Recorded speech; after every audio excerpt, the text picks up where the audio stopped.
Bonjour à tous. Déjà 60 vidéos consacrées à Clint Eastwood. Pour fêter ça, me voici sur les lieux mêmes du tournage de ces films. Ici, nous sommes à San Francisco, au 1501 Leavenworth Street. C'est ici que se trouve la porte d'entrée d'Harry Callahan dans Magnum Force de Ted Post. C'est de cet emplacement célèbre que je vous présente ma nouvelle vidéo. Clint Eastwood revient à l'anti-héros badass qui a fait sa légende. Malgré son âge, son film est un des plus aimés de ses tout derniers films. Voici l'essentiel sur La Mule.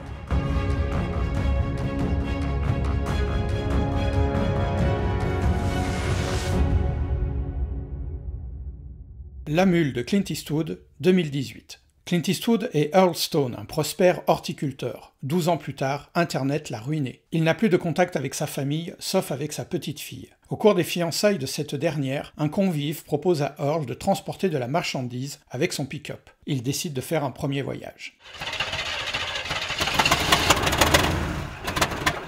Bradley Cooper est Colin Bates, l'agent du DEA qui traque la mule. C'est la seconde fois qu'il travaille pour Clint Eastwood, après American Sniper. Alison Eastwood est Iris, la fille unique d'Earl Stone. Elle est la fille de Clint Eastwood et de Maggie Johnson. Elle a été particulièrement touchée de tenir ce rôle. « Je l'ai vu retomber amoureux du métier d'acteur », dit-elle à propos de son père. Michael Peña est Trevino, l'agent adjoint de Colin Bates. Il a déjà joué pour Clint Eastwood dans $1 Million Baby. Lawrence Fishburne est Carl, le patron du DEA. Lui aussi a déjà joué pour Clint Eastwood dans Mystic River. Diane West est Mary, l'ex-femme d'Earl Stone. Elle travaille pour la première fois pour Clint Eastwood. Elle dit avoir eu la sensation d'intégrer un vieux jazz band. Je ne savais pas, dit-elle, si je m'adressais à un musicien ou à un metteur en scène. Andy Garcia est le chef du cartel qui se lie d'amitié avec Earl. Enfin, Taissa Farmiga est la petite-fille d'Earl Stone. Elle est la petite sœur de Vera Farmiga.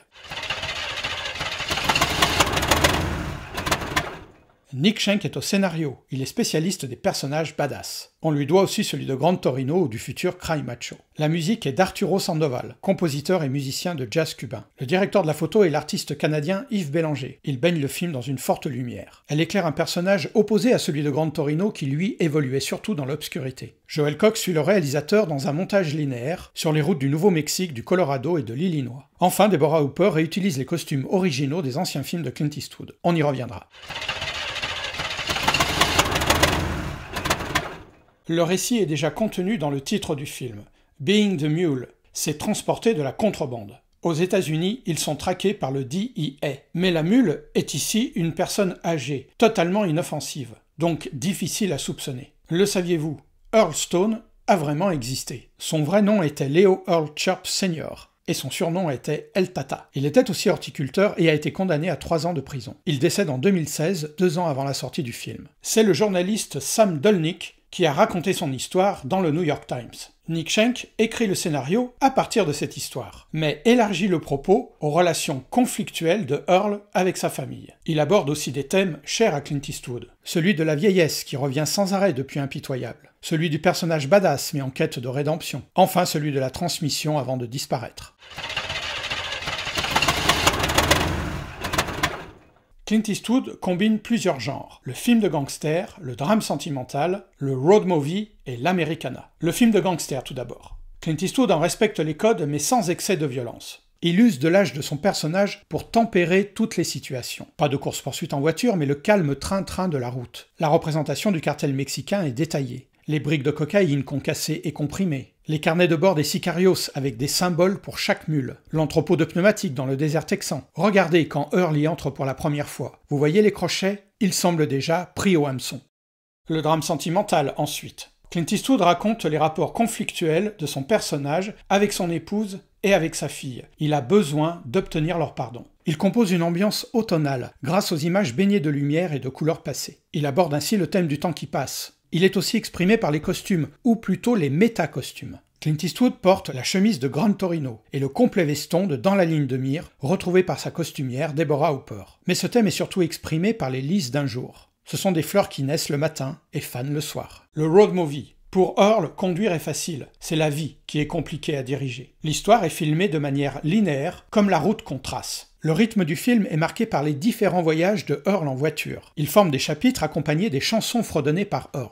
Enfin, un Americana. Clint Eastwood y revient régulièrement. On croise le héros toujours au volant d'un pick-up, on le croise dans un food market sur la route au milieu de bikers, à un gala de vétérans où tout le monde danse sur de la country, Et surtout, il consomme, comme il le dit, le meilleur sandwich au porc du monde dans le diner original de la chaîne Shen's Rib Shake. Clint Eastwood est le patron incontesté de la punchline. Son grand retour en badass, type le maître de guerre, est en grande partie à l'origine du succès du film. Et Nick Schenk sait lui écrire des rôles sur mesure. Si dans Gran Torino il met en avant son côté misanthrope, dans La Mule c'est plutôt un comportement qui n'est pas vraiment acceptable. Il danse avec une call girl en string, confond des lesbiennes à moto avec des hommes, et prête assistance à une famille d'Afro-Américains en panne au bord de la route, où il se fait remettre en place. Negro? Sir, we don't say that. Yeah, we prefer black or just people. Yeah, I'm black, you're white. Oh shit. Ce politiquement incorrect est revendiqué par le réalisateur. Le politiquement correct nous tue, déclare-t-il en conférence de presse au Festival de Cannes en 2017. Mais il aime aussi brouiller les pistes. Ainsi, il protège 2 Américains d'origine mexicaine d'un policier qui compte bien les arrêter. Il montre un Américain blanc surarmé comme étant un dangereux crétin. Le retour du badass est d'autant plus fort qu'il prend corps dans un personnage âgé. À 88 ans, le dur à cuire semble n'avoir rien perdu de ses réparties et de sa capacité de séduction. Depuis des décennies, ce sujet de la famille est essentiel pour l'auteur. La complexité des relations est omniprésente. Clint Eastwood lui-même évoque souvent le regret d'avoir été un père absent à cause de son travail. Ce n'est donc pas un hasard s'il propose, sous forme de méta-personnage, le rôle de la fille d'Earl Stone à sa propre fille Alison Eastwood. Son épouse dans le film le précise. Ils ont réussi à faire de toi l'homme amusant et merveilleux que tu es. Et nous avons eu le Earl qui avait hâte de retourner là-bas. Si Earl Stone néglige ses obligations familiales, c'est aussi parce qu'il est un épicurien. Avec son caractère affable, son sens de l'humour et son panache, il est tout l'inverse de Walt Kowalski, confirme le réalisateur. Le grand âge de Clint Eastwood permet aussi d'introduire de nouveaux personnages bien plus jeunes, comme la petite fille jouée par Taissa Farmiga. Elle est celle qui refuse de rompre le contact, malgré les défauts de son grand-père. Ces différents voyages rythment la mise en scène et découpent le récit en plusieurs chapitres. C'est une habitude de l'auteur. Comme dans Bronco Billy ou Sur la route de Madison, il nous raconte aussi l'histoire à travers les paroles des chansons. Avec la première course, Earl chante « Je t'aime plus qu'hier, mais pas autant que demain ». Il nous rappelle que même s'il subit leurs reproches, il aime réellement sa famille. Avec la 5e course, il chante « J'ai été partout, j'ai traversé les déserts arides, j'ai respiré l'air des montagnes, je suis allé à Reno, Chicago, Fargo, Minnesota, Buffalo ». Une chanson qui évoque tous les états qu'il va traverser en voiture. Avec la 9e course, il chante « Il devrait prendre une corde et me pendre au plus haut de l'arbre ». Une chanson qui évoque les dangers qu'il encourt.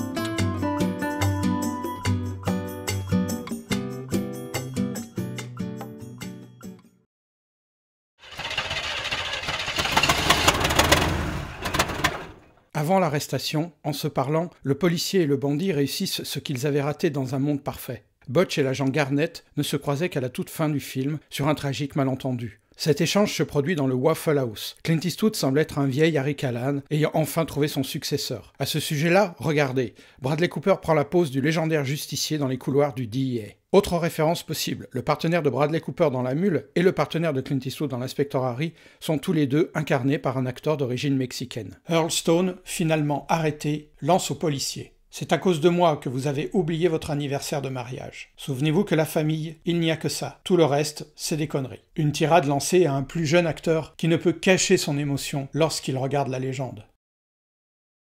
Et Bradley Cooper d'avouer après le tournage « Dans ces 2 séquences, je n'ai pas pu m'empêcher de pleurer en le voyant jouer. J'ai dû m'éloigner pour ne pas qu'il me voie. Clint m'a tant appris. » Mais le réalisateur de 88 ans n'a pas encore tout dit. Et pour ça, il lui reste 10 minutes avant le générique final. À l'issue de son procès, son avocat est en mesure de le faire libérer, mais Earl Stone fait le choix de la dignité et se déclare coupable. Au sommet de son art, Clint Eastwood, par un simple plan de coupe, filme les 2 policiers écoutant ses aveux. Pour la toute dernière minute du film, Earl Stone est en prison. Il cultive de nouveau les lys d'un jour dans les jardins du bâtiment, avant que la caméra ne se débarrasse des barbelés pour s'élever dans les airs. En même temps, nous écoutons une dernière chanson du film qui raconte la fin de l'histoire. « Ne laisse pas entrer le vieil homme ». Une phrase que reprend le réalisateur pour lui-même quand on lui demande le secret de son énergie malgré ses 90 ans. Il ne faut pas laisser entrer le vieil homme.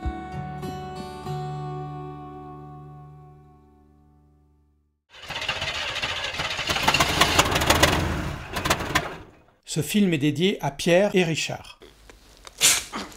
Pierre, c'est Pierre Rissian, critique de cinéma, et Richard, c'est Richard Schickel, son biographe. Deux amis du réalisateur. La Mule est un énorme succès public et critique. Aux États-Unis, il totalise 104 millions de dollars de recettes et en France, il atteint presque les 2 millions d'entrées. L'ensemble de la presse vante un film parfait, comme si l'histoire semblait se raconter d'elle-même. Thomas Sautinel dans Le Monde écrit « La mise en scène comme le jeu de Clint Eastwood trahissent le plaisir jamais assouvi que le vieil homme trouve encore à faire du cinéma. Et il suffit que le résultat soit projeté sur un écran pour que ce plaisir se communique à la salle. » Clint Eastwood fait la couverture du numéro 752 des Cahiers du cinéma. On apprend aussi dans les interviews de Bradley Cooper qu'il a été sidéré de voir, je cite, « Clint Eastwood s'entraîner pour se lever d'un fauteuil très lentement et en se courbant afin de paraître plus vieux.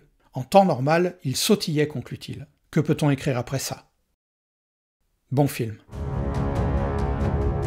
Si vous avez aimé cette vidéo, mettez un pouce en l'air ou dites-le moi dans les commentaires. Si vous aimez Clint Eastwood, abonnez-vous à la chaîne.